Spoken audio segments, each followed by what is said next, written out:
అసెంబ్లీలో బహుశా మనం చేయగలిగింది తక్కువే ఉంటుంది. ఎందుకంటే మనకు వచ్చిన సంఖ్యాబలం కూడా చాలా తక్కువే. పైగా కౌరవ సామ్రాజ్యం లేకపోతా ఉన్నాం. ఏకంగా స్పీకర్ పదవికి తీసుకోబోయే వ్యక్తి ఎంత సిగ్గు లేకుండా సోషల్ మీడియాలో వైరల్ అవుతా ఉంది. వాళ్ళు మాట్లాడుతూ ఉన్న మాటలు. ఒకడంటాడు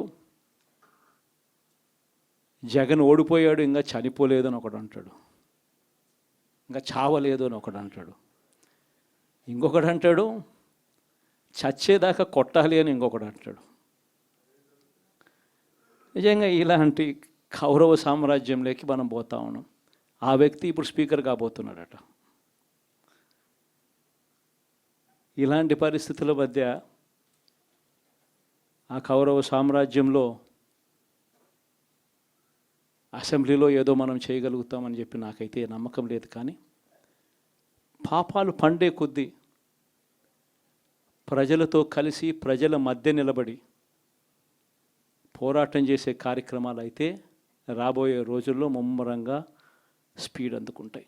అదే జగన్ పరిపాలనలో కులం చూడలేదు, మతం చూడలేదు, ప్రాంతం చూడలేదు, చివరికి ఏ పార్టీకి ఓటు వేశారని కూడా చూడలేదు.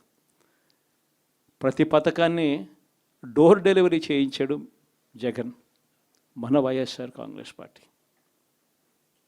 కానీ ఈరోజు కేవలం వాళ్ళ పార్టీకి ఓటు వేయలేదు అన్న ఒకే ఒక కారణంతో ఏకంగా మనుషులను కొడతా ఉన్నారంటే, ఆస్తులను ధ్వంసం చేస్తూ ఉన్నారు అని అంటే, ఓటు వేయని వారిని అవమానిస్తూ ఉన్నారు అని అంటే, నిజంగా ప్రతి గ్రామంలోనూ ఇంత అన్యాయంగా వ్యవహరిస్తున్నారు అని అంటే, శిశుపాలని పాపాలు పండడం చాలా వేగంగా పడతా ఉన్నాయి. పాపాలు పడ్డే కార్యక్రమాలు ఎప్పుడు చూడల. మన పరిపాలనలో,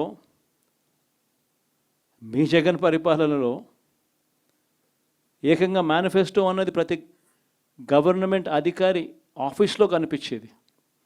కలెక్టర్ల కార్యాలయాల్లో మొదలు పెడితే సెక్రటరీల కార్యాలయాల దగ్గర నుంచి, హెచ్ఓడి కార్యాలయాల దగ్గర నుంచి ముఖ్యమంత్రి కార్యాలయాల్లో మన మేనిఫెస్టో కనిపిస్తూ ఉంటే, కనిపించే పాలన మనదైతే, ఇప్పుడు హోర్డింగులు పెడుతున్న రెడ్ బుక్ అని హోర్డింగులు పెట్టి, ఆ రెడ్ బుక్లో కక్ష సాధింప చేయబోయే అధికారులు ఎవరు, ఎవరిని కొట్టాలి, ఎవరిని నాశనం చేయాలి అని చెప్పి ఏకంగా పేర్లు రాసి రెడ్ బుక్ అని చెప్పి దాన్ని ప్రకటించి ఏకంగా హోర్డింగులు పెట్టి, ఆ రెడ్ బుక్ అనేది ఏదో ఘనకార్యం చేస్తూ ఉన్నట్టుగా రెడ్ బుక్స్లో ఉన్న పేర్లన్నింటినీ కూడా మేము వాళ్ళని కొడతాము, వాళ్ళని చంపుతాము, వాళ్ళ మీద అఘాయిత్యాలు చేస్తాము, అన్యాయాలు చేస్తాము అని చెప్పి ఏకంగా నిస్సిగ్గుగా దౌర్జన్యం చేస్తూ ఉన్న పరిస్థితులు కనిపిస్తూ ఉన్నాయి.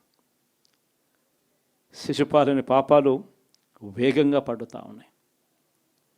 మొట్టమొదటిసారిగా కేంద్రంలో కేవలం 272 స్థానాలకు 273 స్థానాలకు గాను మెజారిటీ రావాలనంటే 240 స్థానాలకి వచ్చి ఆగిపోయింది బీజేపీ. 240 స్థానాలకి ఆగిపోయిన పరిస్థితి